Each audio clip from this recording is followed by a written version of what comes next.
काला कमरा भाग 2। पिछले भाग में आपने सुना था कि पंकज को शहर में एक नौकरी लगती है और रहने के लिए वो एक कमरे की तलाश में रहता है। उसके दोस्त सुमित उसे एक कमरे के बारे में बताता है जो कि शहर से काफ़ी दूर होता है, लेकिन किराया कम होने के कारण पंकज वहां रहने के लिए राज़ी हो जाता है। पंकज सुमित के दिए हुए पते पर रहने के लिए चला जाता है। रात को खाना बनाते समय पंकज को बहुत सारे कौवे की आवाज़ें सुनाई देती है। अब आगे लगातार इतने सारे कौवों की आवाज़ें सुनने से पंकज के कानों में दर्द होने लगा। कौवे की आवाज़ें और तीखी होने लगी थी और ये आवाज़ें रुकने का नाम ही नहीं ले रही थी।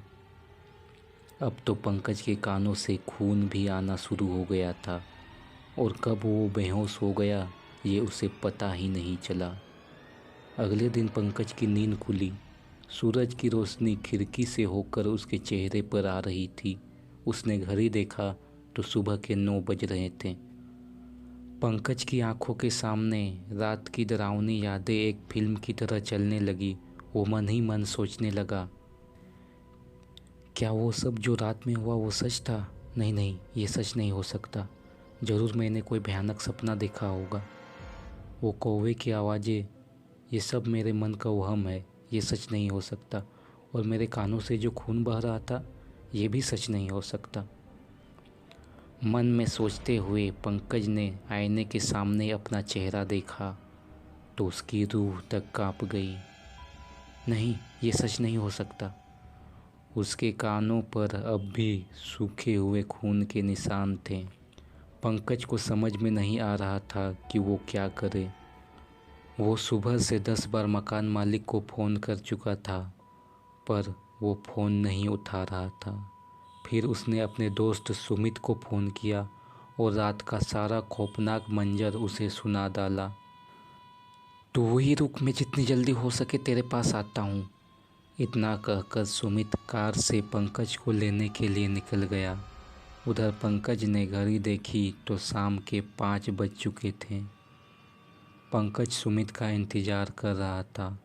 वो बस जल्दी से जल्दी यहाँ से निकलना चाहता था और एक रात के लिए भी वह यहाँ रुकना नहीं चाहता था। करीब 1 घंटे बाद सुमित का कॉल आया।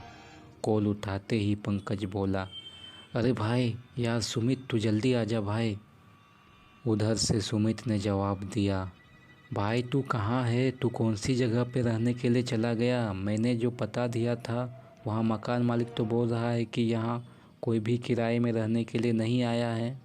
अरे सुमित भाई, तूने जो कॉन्टेक्ट नंबर दिया था उसी पे तो कॉल करके मैंने मकान मालिक से बात की थी और इस पते पर रहने के लिए आया था। पंकज की ये बात सुनकर सुमित हैरान हो गया। लेकिन पंकज भाई, ये मकान मालिक तो बोल रहा है कि इसे किसी किराएदार का कॉल नहीं आया है।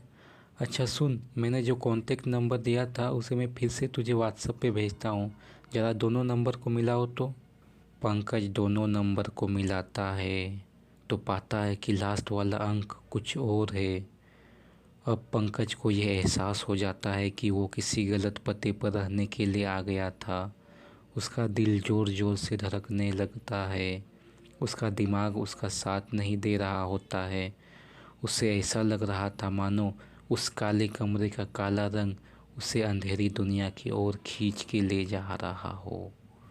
आखिर पंकज कौन सी जगह पर रहने के लिए चला गया था? क्या वो वहाँ से निकल पाएगा? जानने के लिए सब्सक्राइब करें हमारे चैनल को। काला कमरा भाग 3 जल्दी आ रहा है। धन्यवाद।